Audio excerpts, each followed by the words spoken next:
Pernah nggak sih Anda melihat ke langit terus kepikiran satu paradoks yang luar biasa ini? Maksud saya, matahari itu kan membombardir planet kita dengan energi yang luar biasa besar setiap detiknya. Gratis lagi, dan pastinya bebas polusi. Tapi coba deh lihat sekeliling kita. Kita belum 100% ditenagai oleh matahari kan? Terus kenapa gitu loh? Nah, jawabannya ada di fisika. Walaupun energinya masif, kepadatan energi surya di permukaan itu lumayan rendah. Belum lagi sifatnya yang intermittent atau kadang ada, kadang enggak. Ya tergantung lokasi, musim, atau sekedar pergantian siang dan malam.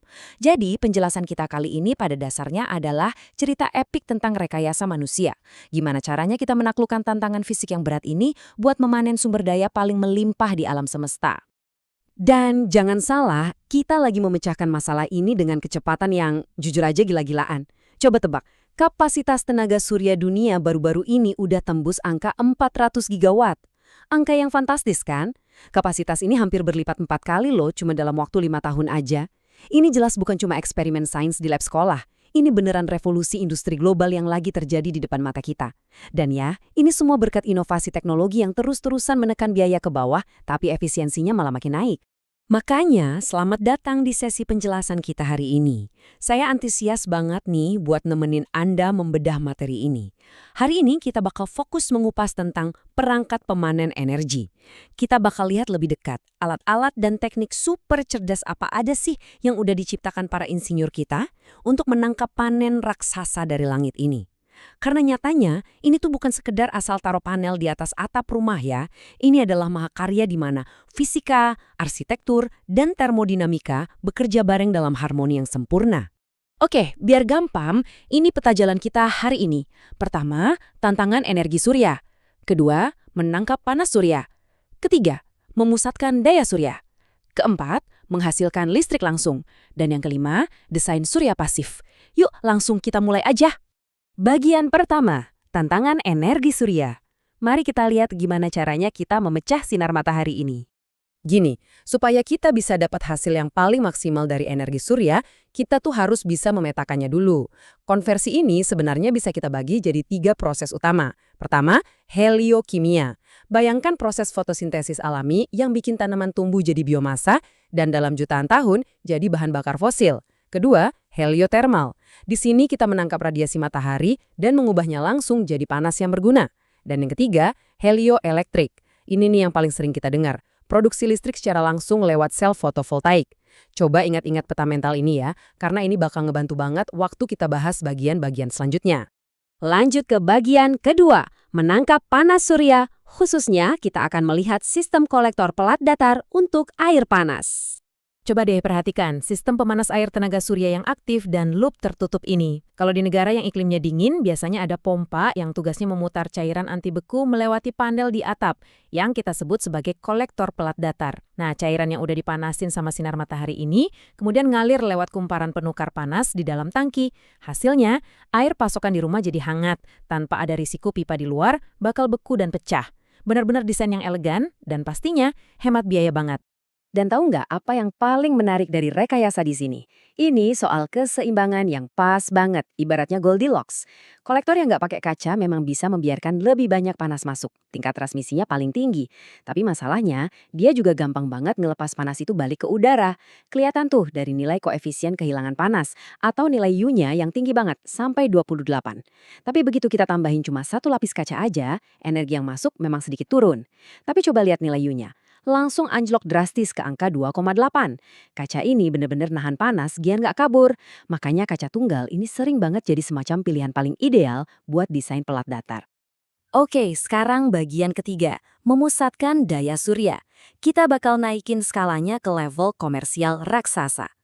Nah, ini mengilustrasikan dengan cemerlang banget kontras sinematik tentang gimana cara kita memusatkan tenaga surya. Di sebelah kiri, Anda bisa lihat sistem palung parabola linear. Ada cermin melengkung yang memfokuskan cahaya matahari langsung ke tabung penerima yang panjang banget. Ini bisa ngasilin listrik sampai puluhan megawatt loh. Tapi, coba lirik ke sebelah kanan. Itu adalah pembangkit listrik menara surya Ivanpah yang ikonik di Gurun Mojave. Gila kan? Luasnya 3.500 hektar, punya 300.000 cermin raksasa yang terus melacak pergerakan matahari, dan memantulkan energinya langsung ke puncak menara setinggi 140 meter untuk bikin uap super panas. Kapasitasnya, tembus 377 megawatt. Bener-bener skala rekayasa yang bikin kita terpukau. Tapi tunggu dulu, matahari kan pasti terbenam. Terus gimana dong? Ya jelas, para insinyur nggak bakal nyerah gitu aja. Pembangkit listrik canggih kayak Gemo Solar di Spanyol punya cara jenius buat ngakalin sifat intermiten matahari ini. Mereka memanaskan tangki raksasa yang isinya garam cair sampai suhunya ngelewatin 500 derajat Celcius. Kenapa garam? Karena garam itu jago banget menahan panas termal. Dia bertindak layaknya baterai termal raksasa yang bisa terus merebus air buat memutar turbin uap, bahkan sampai 15 jam setelah matahari terbenam. Berarti, daya termal surya ini literally bisa terus nyala semalaman suntuk. Keren abis. Masuk ke bagian keempat, menghasilkan listrik langsung. Di sini kita lewatin urusan mesin panas dan langsung main ke area fisika kuantum bersama sel fotovoltaik. Jadi, inti utamanya tuh ada di sini, di level subatomik sel surya atau fotovoltaik. Kita pakai bahan semikonduktor, biasanya silikon. Nah, satu sisi silikon ini kita campur atau didoping pakai fosfor biar punya kelebihan elektron. Ini kita sebut tipe N. Terus sisi satunya lagi didoping pakai boron buat nyediain ruang kosong untuk elektron. Ini tipe P. Pas foton dari cahaya matahari nabrak sel ini, foton itu bakal nendang elektron keluar dari tempat asalnya. Elektron yang lepas ini kemudian nyebrang melewati apa yang kita sebut persimpangan PN, ini dan boom. Terciptalah aliran arus elektron yang mulus dan terus-menerus, yang langsung ngalir jadi listrik buat kita pakai. Tapi ada sedikit kendala nih. Satu sel surya tunggal itu cuma bisa ngasilin sekitar 1-2 watt daya aja. Lah, gimana caranya kita mau menerangi dunia dengan daya segitu? Jawabannya, modularitas. Sel-sel kecil ini digabungin jadi satu modul yang kokoh.